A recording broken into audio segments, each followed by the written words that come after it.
You brought me into this house because your children needed someone who would not abandon them. I know someone wants me gone. I know staying may cost me my life. But I will not teach those children that love disappears the moment it becomes dangerous. Not after they finally trusted me. Now they are somewhere beyond these walls, waiting for us to bring them home. And you have packed my life into an envelope as though saving them means erasing me. Tell me something, Tae-wook. And when Ji-ho calls for me after another nightmare, which one of us will explain that I became exactly what they were afraid of? Yoon Tae-wook did not answer. Not because he had nothing to say, but because Nadine had named the one truth he had been refusing to face. He had brought her into his home to teach his children that some people stayed. Now, while those children were trapped somewhere beyond his reach, he was preparing to make her disappear. His eyes moved to the suitcase beside the office door, then to the ransom message glowing on his phone. The most feared man in Seoul looked powerless. Sending Nadine away might keep her alive, but it would also make him the man who broke the promise she had spent months teaching his children to believe. 84 days earlier, when Nadine Cole first entered the Yoon estate, Tae-wook had no idea that the woman hired to help him keep his triplets would become the one person none of them could bear to lose. Nadine arrived carrying one suitcase, a 12-week contract, and no intention of becoming attached to anyone inside. The final custody ruling was 84 days away. A preliminary review would take place in 21. If Tae-wook failed that first review, the court could place his children in temporary care before the final hearing began. His uncle, Yoon Sang-cheol, had filed the petition. He claimed Tae-wook's criminal reputation, armed household, and emotional distance had made the triplets unsafe. Nadine had been hired by Tae-wook's legal team as a private child development consultant. Her job was not to decide custody. It was to stabilize the children, document the routines inside the estate, and prepare observations for an independent court assessor. She had seen wealthy families turn private experts into obedient witnesses. The estate rose behind black gates, all dark stone and rain-streaked glass. Security cameras followed her car, while guards searched her suitcase. A woman in a charcoal dress waited beneath the entrance canopy. "I'm Han Mi-suk," she said. "I manage the household." Nadine Cole. "I know." Mrs. Han reached for the suitcase. Nadine kept hold of it. "I can carry it." A faint smile touched the older woman's mouth. "Good. In this house, people often carry things for you so they can decide where you belong." Before Nadine could ask what that meant, the doors opened. Yoon Tae-wook stood in the foyer. He wore black trousers and a white shirt, with the sleeves rolled once at his wrists. No tie, no visible weapon, yet the stillness around him felt more dangerous than armed guards. "You are 6 minutes late," he said. "Your security searched my toiletries. They were thorough. They were suspicious of shampoo. They are suspicious of everything." Nadine studied him. Newspapers called him a businessman. The city called him chairman. Men who feared him used no title at all. "I was told you wanted someone honest," she said. "I want someone useful. Then we should both hope I am." His gaze sharpened, but he turned toward the staircase. "My children will not cooperate." "I did not come to make them cooperate." "What did you come to do?" "Find out why every adult in their lives is speaking for them." That stopped him. For half a second. The triplets were in the old music room. Min-jae stood near the window with his arms folded. He was the eldest by 9 minutes, and carried those 9 minutes like a rank. Seo-ah sat at the piano, silent, her hands tucked beneath her thighs. Ji-ho was under a table, with only one socked foot visible. 3 children. 3 different ways of disappearing. Tae-wook introduced Nadine. No one answered. She placed her folder on a chair, then sat on the carpet several feet from the table. Min-jae frowned. "Adults sit in chairs. Sometimes. You're trying to look nice. No, that chair looks painful. Seo-ah glanced at the stiff-backed furniture. Min-jae remained serious.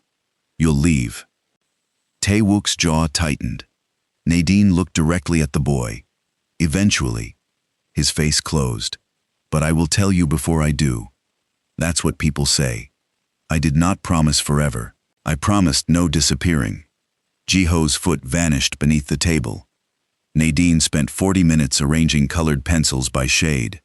She did not ask about their mother. She did not open her forms. And she did not label either child. After a while, Seo-ah moved the blue pencils into a different order. Nadine copied her arrangement. When Nadine left, none of the children said goodbye. But Ji-ho watched her through the reflection in the glass door. That evening, Dr. Choi Ye-rin arrived. She had treated the triplets since their mother, Yoon Tae-jin, died 18 months earlier. She spoke gently, remembered each child's favorite snack, and carried picture cards that allowed Seo-ah to answer without speaking. Seo-ah relaxed. Dr. Choi noticed Nadine watching. Words feel dangerous to her, she explained. Choice feels safer. She gave Nadine a duplicate set of cards. Use these, do not force eye contact, and never praise her for speaking. It can make the moment feel like a performance. Nadine's suspicion softened. Dr. Choi also warned Tae-wook not to attend every session. The children watch your face before they answer, she told him. That does not mean they fear you. It means they are protecting you. Tae-wook looked surprised. So did Nadine. Later, Dr. Choi opened selected therapy notes. Min-jae showed aggression and separation anxiety. Seo-ah's silence had begun 2 weeks after the funeral. Ji-ho suffered nightmares involving a black car, broken glass, and something silver shining beside the road. The reports suggested the children became more distressed after arguments involving Tae-wook's younger half-brother, Yoon Jun-suk. Jun-suk had survived a motorcycle crash years earlier and walked with a silver-handled cane. Do you believe he frightens them? Nadine asked. I believe they connect him to something they have not explained. That is careful wording. Careless wording harms children. Dr. Choi closed the file. Your first review is in 3 weeks. Sang-cheol's lawyers will search for instability. Do not give them a dramatic story when the children may only need time. It sounded like protection, not manipulation. Before leaving, she stopped beside Nadine. Tae-wook loves them, but when he is afraid, he controls everything around him. Do not let him decide what you see. That night, Nadine unpacked in a guest room across from the old nursery. At 11:43, paper scraped beneath her door. A folded drawing. It showed a black car beside a road. A woman lay near the rear wheel. 3 small figures stood behind a tree. Beside the car was a tall shape without a face. In one hand was something silver. At the bottom, written in uneven Korean, were 5 words. He said not to tell. Nadine opened the door. The corridor was empty. At the far end, a bedroom door clicked shut. She did not know which child had left it. She did not know whether the silver object was Jun-suk's cane, a flashlight, a weapon, or only a frightened memory. But the next morning, when Min-jae told her again that she would leave, Nadine understood something important. The triplets were not testing whether she was qualified. They were testing whether truth made adults disappear. Before we continue, tell me this. If 3 frightened children gave you a warning on your first night inside a powerful family's home, would you stay long enough to understand it? Or would you leave before the danger noticed you too? Nadine stayed. She began with routine. Breakfast at the same time. Reading in the library every afternoon. No questions during meals. No secret conversations recorded without the children knowing. Ji-ho watched from doorways. Seo-ah used Dr. Choi's picture cards. Min-jae rejected every activity, then remained close enough to hear. On the 5th night, thunder shook the windows. Ji-ho screamed. Nadine found him behind his bedroom door, breathing too quickly. She did not enter. I'm outside, she said. Go away. All right. She sat in the corridor. Another crash of thunder came. "Are you still there?" he whispered. "Yes. You said go away." I moved farther from the door. Silence. Then, something. Nadine hummed the only song she remembered from her grandmother's kitchen. She remained there until his breathing slowed. The next morning, Ji-ho placed one apple slice on Nadine's plate and pretended he had not. Seo-ah's first breakthrough came differently. Nadine found her in Hae-jin's dressing room, holding a small music box. The child's face changed when the lid slipped, and a porcelain bird fell onto the carpet. Seo-ah froze. Footsteps approached. Min-jae entered, saw the broken bird, and pointed at Nadine. She did it. Seo-ah looked at him in shock. Nadine understood the test. If she defended herself by exposing Seo-ah, the girl would learn that truth was dangerous. If she accepted the blame, Min-jae would learn that lies worked. Nadine picked up the broken piece. "I did not break it," she said calmly, "but I will help repair it, and no one is being punished." Min-jae's eyes narrowed. "You're calling her a liar." "No, Seo-ah has not said anything." The girl's lips trembled. Then one word escaped. "Me." Nadine waited. "I broke it," Seo-ah whispered. Min-jae looked frightened, as if his sister had stepped into traffic. Nadine placed the bird in her palm. "Thank you for telling me." That was all. No praise, no celebration, no report written in front of her. Later, Dr. Choi helped locate a restorer who could repair the music box without replacing the original bird. "You handled that well," she told Nadine. "She handled it well." Dr. Choi smiled. "You are beginning to understand them." That was how trust grew. Not in dramatic declarations, but in apple slices, hallway songs, a repaired porcelain bird, and one child learning that telling the truth did not always make love vanish. Tae-wook watched those changes from the edges of rooms. He rarely joined their activities, but he knew when Ji-ho slept through a storm. He noticed when Seo-ah used 3 spoken words at breakfast. He had Mrs. Han find the South African tea Nadine liked, without admitting he had asked.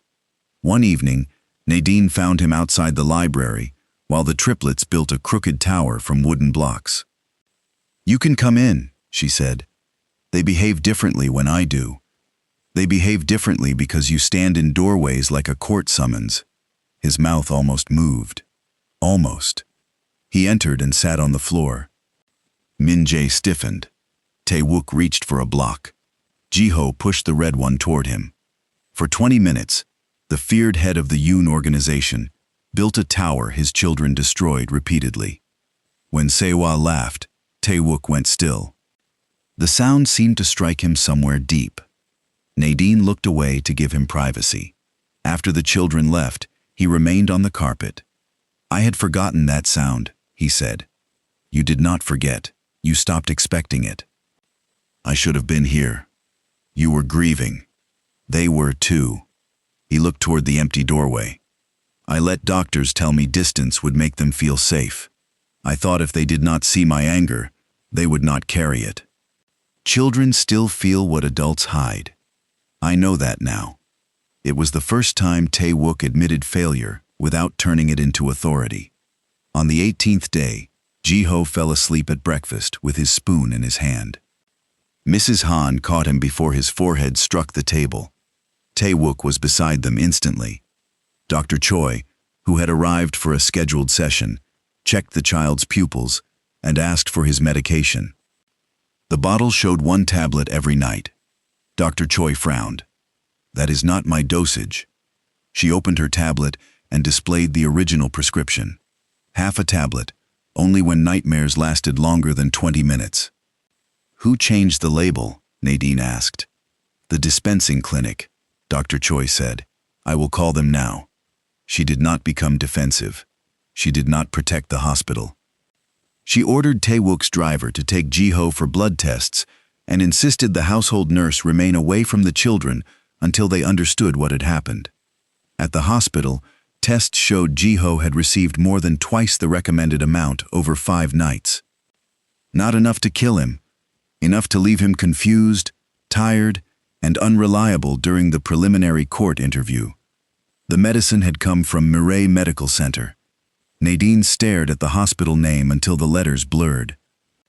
Min-jae had managed the fertility treatment during her former marriage. It had issued the report declaring that severe internal scarring made natural conception almost impossible. It had also refused to release the underlying scans after her divorce. Tae-wook noticed her reaction. "You know them." Nadine looked through the glass at Ji-ho sleeping in the examination room. "I know what powerful families ask that hospital to do." Dr. Choi stood nearby. For 1 second, something unreadable crossed her face. Then she said, "Min-jae receives funding from several Yoon foundations. Sang Cheol sits on one of their boards." The information appeared helpful. It also moved suspicion away from her. The hospital blamed a labeling error. Security footage from the estate's medication room showed the household nurse collecting the bottle, but the camera angle did not reveal whether anyone changed it later. The nurse swore she had followed the printed directions. Tae-wook wanted her arrested. Nadine stopped him. If someone changed the label, punishing the easiest person will only teach the real one to hide better. "The drug was in my son's body. I know. You are asking me to be patient.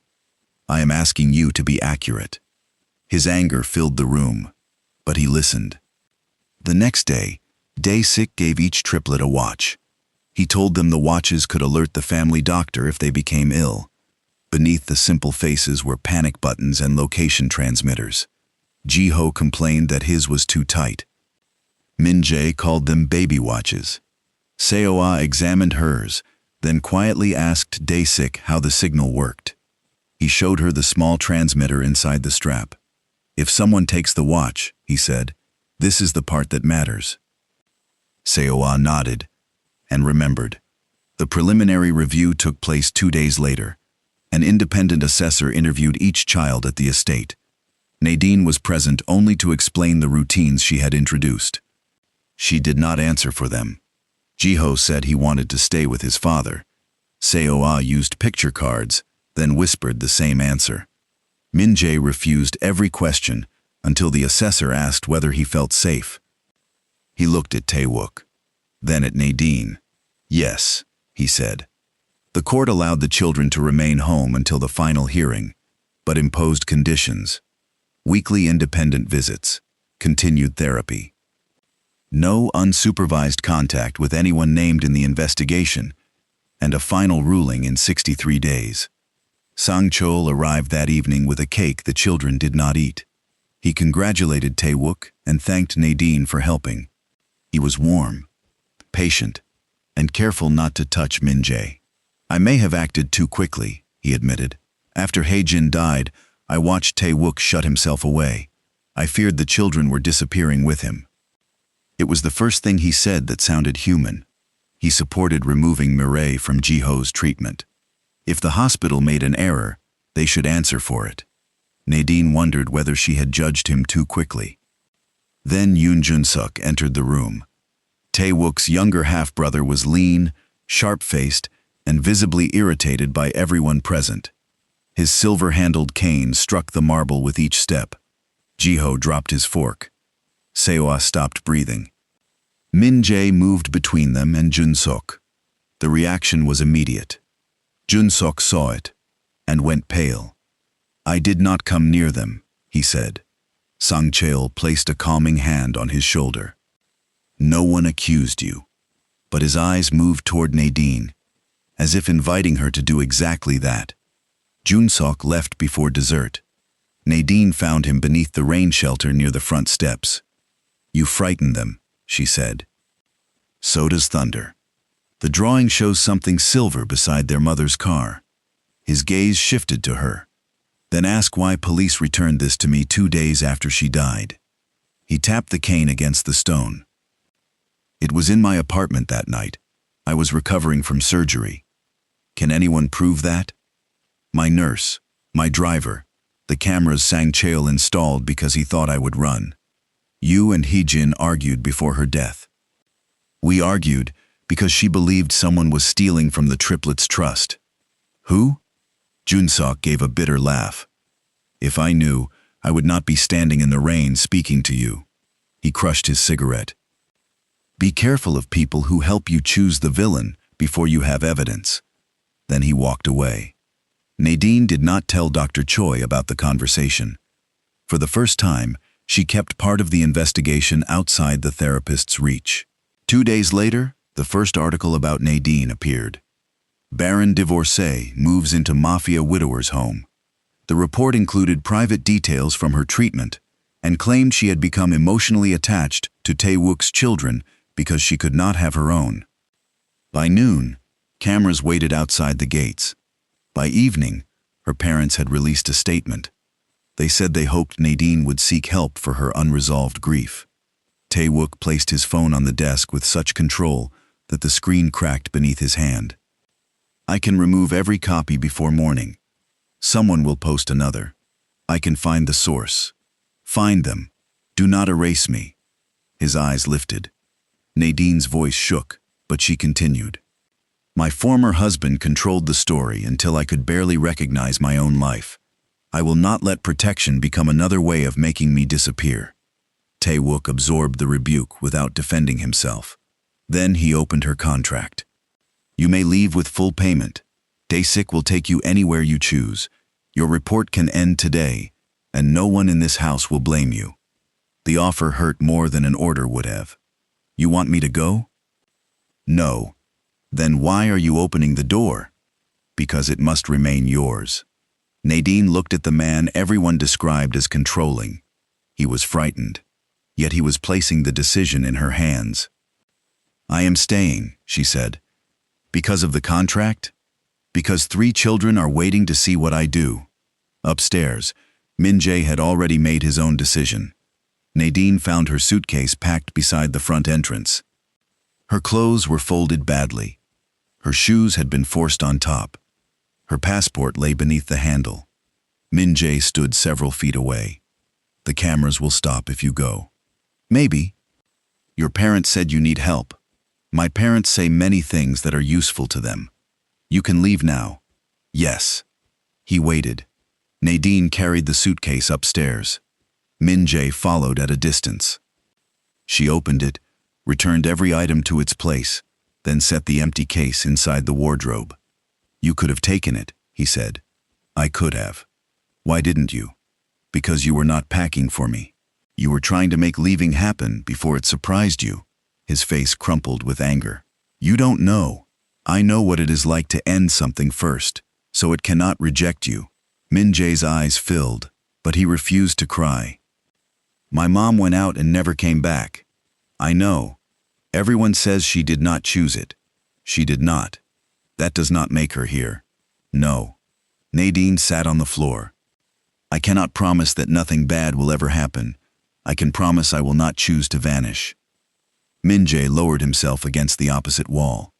They sat without speaking until the hallway darkened. When Nadine stood, he asked, Will you be at breakfast? Yes. The next morning, he left his shoes in his bedroom instead of beside the front door. Tae-wook noticed. Later, he found Nadine restoring books in Hye-jin's closed garden room. Min-jae unpacked your suitcase, he said. I unpacked it. He told me why. Nadine continued shelving books. He has been preparing for abandonment since he was 5. So have you. Her hand stopped. Tae-wook did not apologize for seeing too much. Nadine told him about Lee Jun-ho. 7 years of marriage. 5 years of treatments. A husband who refused testing because his family said the problem could only be hers. A medical report she never received in full. A public divorce announced before she left the clinic. Her parents had depended on contracts from the Lee family.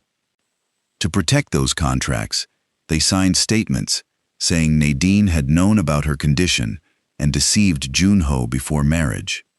Her mother's final words had been simple. No child will ever call you mother. Her father had stood beside her and said, Your mother is right. Accept it before you destroy another family. Why did you not challenge the report? Tae-wook asked.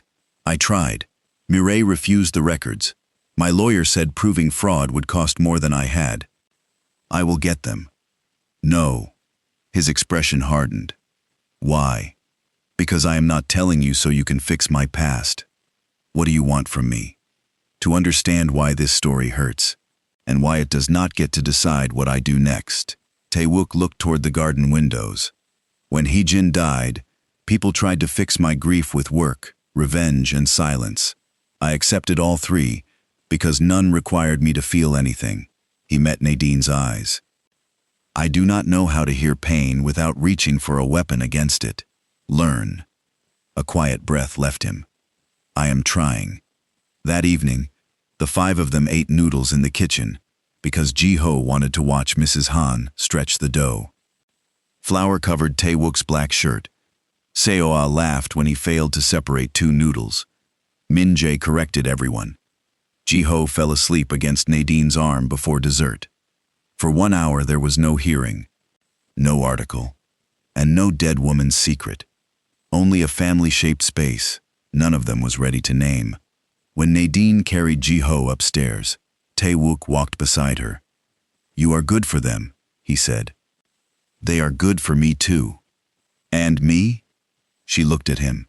That depends on whether you keep learning. A real smile appeared. It changed his entire face. Nadine wanted to see it again. That frightened her more than his reputation ever had. The next clue came from Seo-ah. During a session with Dr. Choi, the girl selected the picture of the silver object. Dr. Choi asked whether it belonged to Uncle Jun-suk. Seo-ah shook her head. Was it a cane? Another shake. Nadine placed blank paper before her. Seo-ah drew a curved handle, shaped like a bird's head. Sang-chol carried no cane. But at Hae-jin's memorial each year, he carried a ceremonial umbrella with a silver crane carved into its handle. Nadine had seen it in photographs. Dr. Choi stared at the drawing, then folded it quickly. This could be symbolic. Nadine held out her hand. I will keep the original. The child's raw work belongs in the clinical file. She made it during my observation. Tae-wook entered before the disagreement grew. Dr. Choi released the paper, but warmth had left her face. That night, Dae-sik found toll records from the day Hae-jin died. The official account said she had dropped the triplets at Sang-cheol's country home before driving alone to a meeting. Her car never passed the exit leading there. A delivery driver's photograph placed Sang-cheol's vehicle near the crash site 20 minutes before emergency services arrived. Jun-suk's alibi was confirmed. The silver object was not his cane. Tae-wook stared at the evidence. My uncle brought the children home that night, he said. He told me Hae-jin had left them sleeping at his residence. I was in Busan. By the time I returned, Dr. Choi had sedated them for shock. So you believe they never saw the accident? I wanted to. Nadine placed Seo-ah's drawing beside the photograph. The silver crane handle gleamed near Sang-cheol's open car door. They finally knew whom the children feared. They still needed proof no lawyer could dismiss as trauma. The remaining weeks brought ordinary days. Ji-ho knocked on Nadine's door instead of sliding drawings beneath it. Seo-ah read aloud around her brothers. Min-jae stopped leaving his shoes near the entrance. At a school art day, Ji-ho painted 5 figures beneath one umbrella. Seo-ah painted Hye-jin above lanterns. Min-jae painted 2 houses joined by a bridge. When another parent whispered that Nadine was pretending to be their mother, Min-jae took her hand. She is Nadine, he said. That is enough. That evening, Tae-wook found her on the terrace. Hae-jin would have liked you, he said. Does caring about me make you feel guilty? Sometimes. And now? Now I think grief and love can live in the same house. He reached toward her, then stopped before touching her. Nadine did not close the distance. Her contract and the custody case still stood between them. Neither wanted affection used as evidence against the children. On the 47th night, Min-jae admitted he had pushed the first drawing beneath Nadine's door. Ji-ho drew it, he said. I left it. Why me? Dad gets angry. Dr. Choi says angry people make bad choices. And me? You looked like you knew adults could lie. He was no longer testing whether Nadine would stay. He was asking her to help. Nadine formally ended her consulting role the following morning. She submitted her observations to Tae-wook's lawyer and the independent assessor. Then she signed a statement ending her professional role. The court assessor took over all future evaluation. Nadine remained in the detached guest wing as a security-protected resident and potential witness, the adult the children had asked to stay. Song Cheol's lawyer could question her feelings. But he could not claim she was changing an active report for romance. Even then, Nadine and Tae-wook did not kiss. They had children to protect, and a truth to find. They reopened Hae-jin's garden. The triplets had avoided it since her death. Tae-wook had locked it because every flower reminded him of the life he had failed to save. Nadine asked what they remembered. Ji-ho remembered yellow lanterns. Seo-ah remembered her mother singing badly while watering roses. Min-jae remembered a stone angel holding a lamp. Then his face changed. Mom gave me her phone, he explained in broken pieces. Sang Cheol's car had blocked the mountain road. Hae-jin led the children behind a tree, started recording, slipped the phone into Min-jae's coat, and told him to guard it. Dr. Choi ordered them to close their eyes. They heard Sang Cheol demand the original trust documents. Hae-jin refused. He grabbed the document bag beside the open driver's door. During the struggle, the parking brake released. The rolling car struck Hae-jin and carried her down the embankment. Sang Cheol's driver took the children through the country residence, creating the story that they had spent the evening there. Back at the estate, Min-jae hid the phone inside the garden angel.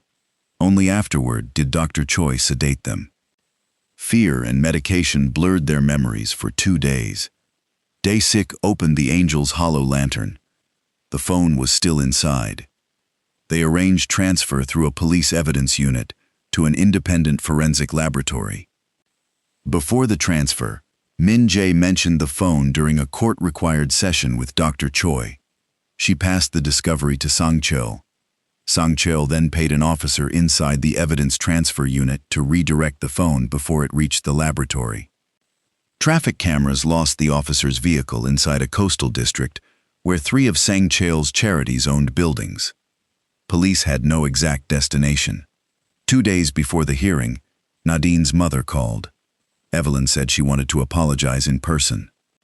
Nadine almost refused, but she still remembered the mother who had braided her hair before school and stayed beside her through fevers. Hurt did not erase tenderness. It only made those memories harder to trust. Tae-wook offered to accompany her. Nadine shook her head. If I face them with the most feared man in Seoul beside me, I will never know whether they are sorry or simply afraid. Dae-sik waited outside the quiet hotel lounge while Nadine met her parents. Evelyn cried before Nadine sat down. Marcus said the Lee family had controlled them for years. He claimed they had repeated lies because losing the contracts would have destroyed everything they built. You destroyed me instead, Nadine said. Her mother reached across the table. Do the children call you mother? The question felt strangely precise. Why does that matter? We heard they are attached to you. Nadine withdrew her hand. They trust me. That is all you need to know. Marcus asked whether Tae-wook paid her to remain at the estate. Evelyn asked whether Nadine still blamed Min-jae for the divorce. Neither asked whether she was happy. Nadine stood. You did not invite me here to apologize. Her father looked offended. We are trying to understand. No. You are collecting answers for someone. She left before they admitted it. While Nadine was inside, Mrs. Han called Dr. Choi because Seo-ah was panicking and asking for Nadine. Dae-sik reluctantly shared the hotel location. That was why the therapist was waiting beside his car when Nadine emerged. On the drive home, Dr. Choi listened while Nadine described the meeting. Your parents know exactly where to press, she said gently. Do not let their guilt make you question the good you have done. The comfort worked. Nadine told her that Evelyn had asked whether the children called her mother and whether Tae-wook paid her to stay. Dr. Choi passed those details to Sang-cheol before midnight. His lawyer used them to shape the accusation that Nadine had purchased the children's affection with professional access. The meeting had been a trap. Sang-cheol had offered Marcus and Evelyn debt relief, protection for their Lee family contracts, and money to leave Seoul after the hearing. They only had to make Nadine sound desperate, turn her love for the triplets into evidence of illness, and provoke Tae-wook into confirming every accusation against him. Nadine did not know any of that when she returned to the estate. She only knew that Tae-wook was waiting in the foyer. That Seo-ah ran to her without speaking, and that coming home felt like entering a place where her absence mattered. The 3-day final hearing began on the 82nd morning and was expected to end with a ruling on the 84th. Sang-cheol's lawyers presented Tae-wook's absences, photographs of armed guards, and edited therapy clips in which the children appeared frightened whenever his name was mentioned. Dr. Choi testified that Nadine had encouraged an unhealthy attachment. Then Nadine's parents entered. Sang-cheol had promised to preserve their remaining Lee family contracts and clear their debts if they described Nadine as emotionally unstable. Her mother wore the same pearls she had worn during the divorce announcement. My daughter became obsessed with proving she could be a mother, Evelyn said. Marcus claimed Nadine blamed doctors and family because she could not accept reality. Sang-cheol's lawyer faced the judge. Miss Cole entered a grieving household and used 3 vulnerable children to fill the emptiness in her own life. Tae-wook rose. Nadine caught his hand. If he threatened them, Sang-cheol would receive the violent reaction he wanted. During recess, Tae-wook found her alone. I can destroy every business keeping them comfortable. That will not make them choose me. They do not deserve the choice. Neither did I. That was the wound. His hands closed at his sides. I do not care whether you ever give birth, he said. I care that Ji-ho sleeps because he knows you will hear him. I care that Seo-ah speaks without asking permission. I care that Min-jae believes mourning will not take you away. And when this ends, I want you here. Wanting is not choosing for me. No. His voice softened. If your life leads elsewhere, I will help you reach it. But I hope it leads back to us. The hearing resumed. Nadine testified as a fact witness about Seo-ah's drawing, the children's statements, and what she had personally observed. Tae-wook's legal team presented the toll records and new metadata showing that Dr. Choi's private login had authorized Ji-ho's altered prescription. Dr. Choi claimed her credentials were stolen. Dae-sik proved the estate's medicine room, therapy system, and evidence transfer had all been breached from inside. The judge did not find Tae-wook unfit, but she ruled that the estate could not be considered secure while the insider remained free. She ordered the triplets moved for 48 hours to a confidential child protection facility while police authenticated the evidence. Only 5 officials knew the route. One of the court transport officers had been paid by Sang-cheol. Halfway to the facility, he diverted the vehicle beneath an overpass. A second team drugged the loyal escort and removed the children. A message reached Tae-wook before police informed the court. Send Nadine out of Korea before sunrise. Withdraw the accusations. The children return. Refuse, and the next accident leaves no witnesses. Tae-wook prepared a false passport, an untraceable bank card, and a private flight. He ordered Mrs. Han to pack Nadine's suitcase. That was how she found him in his office on the 84th night. That was why she told him she would not teach his children that love disappeared when it became dangerous. After her speech, Tae-wook tore the ticket in half. Then he opened his desk and revealed a tracking monitor.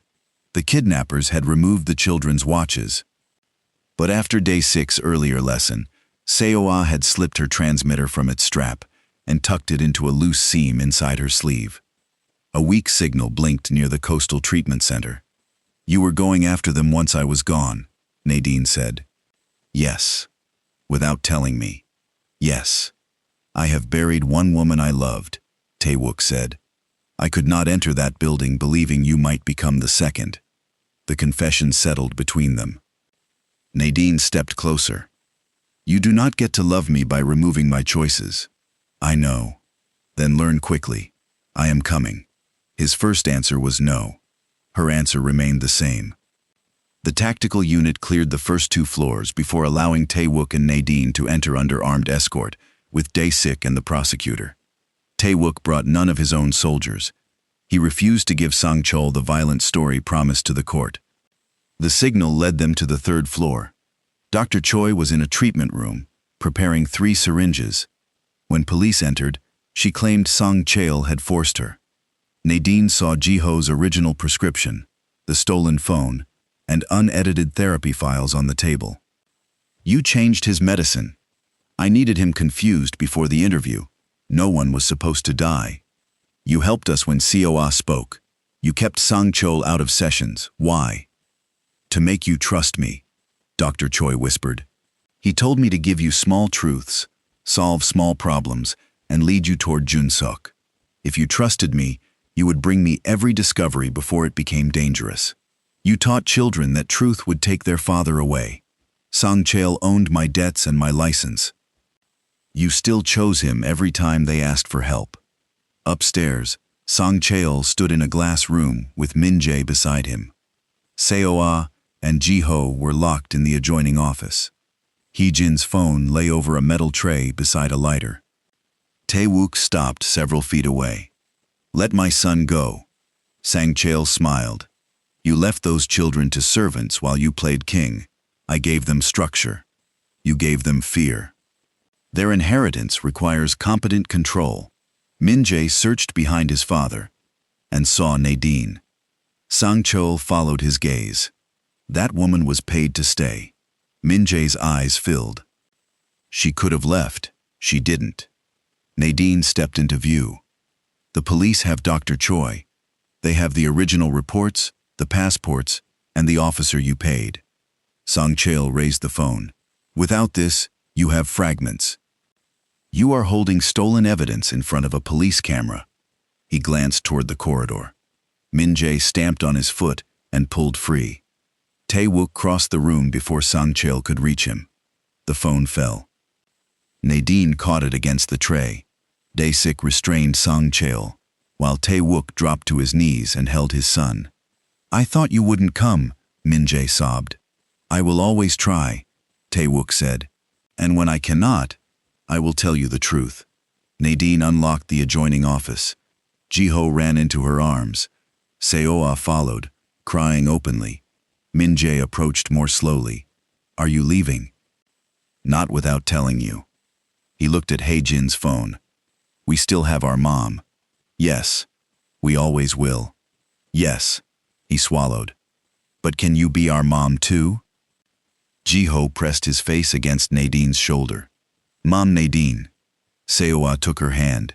Stay, Mom. For years, Nadine had imagined that word as a locked door. Now it came in 3 voices. Not as proof about her body, but as proof that her parents had never understood motherhood. Nadine gathered the triplets close. Yes, she whispered. I can be your mom too. The recovered phone ended the custody case. It captured Sang-chol's threats. Hee-jin's refusal. Dr. Choi ordering the children behind the tree. The struggle. The parking brake releasing. Hee-jin's scream. And the car rolling down the embankment. Vehicle forensics confirmed the rest. Sang-chol was charged with kidnapping, conspiracy, fraud, evidence tampering, and Hee-jin's death. Dr. Choi surrendered the original therapy recordings and accepted responsibility for the altered reports and medication. The court returned the triplets to Tae-wook permanently. Min-jae Medical Center was investigated.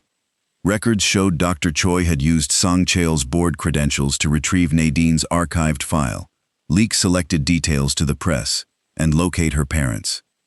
Nadine's original results contained no proof that she was infertile. Her former husband's hidden examination showed his family had protected him by placing the blame on her. Nadine released the truth for every woman whose records had been altered. But she refused to let pregnancy become her victory. "The crime was not making me believe I might never give birth," she told reporters. "The crime was teaching people that this possibility made me less worthy of dignity, love, or protection." Her parents came to the estate after investigators uncovered their payments and false testimony. Nadine met them at the gate. Evelyn cried and asked for forgiveness. From an open window, Ji-ho called, "Mom, are you coming back?" Her mother went silent. Nadine looked at both parents. "You were wrong. 3 children call me mother. But even if none ever had, you still had no right to decide I was worthless." She did not forgive them that day. She did not promise never to forgive them. Healing was not another performance she owed the people who had hurt her. Months later, Tae-wook reopened Haejin's garden with the triplets. They planted white roses and placed photographs, letters, and the repaired music box inside a memory chest. No one asked Nadine to replace the woman they had lost. They made room for both love and memory. Only after Nadine's contract had ended. Her testimony was complete, and the children were permanently home. Did Tae-wook kiss her? It was quiet, careful, and offered rather than taken. 1 year after Nadine entered the estate, he asked her to marry him in the old music room. There was no counsel, no contract, and no audience, except 3 children hiding badly behind the piano. "I once called fear protection and used it to take away your voice," he said. "I will not do that again." Nadine held his gaze. "You do not get to decide alone when danger belongs to both of us. I know. You tell me the truth. We choose together. We choose together." Then she said yes. Whether another child ever joined them no longer determined the meaning of her life. Every morning, 3 voices called her mom. Sometimes with tears. Sometimes with laughter. Usually with a request for breakfast. Each time, it meant the same thing. They had chosen one another. So tell me honestly, if you were Nadine, could you forgive the parents who helped destroy your life? Or would building a family with the people who truly loved you be forgiveness enough? Share your thoughts in the comments. And subscribe for more emotional stories about love, betrayal, justice, and second chances.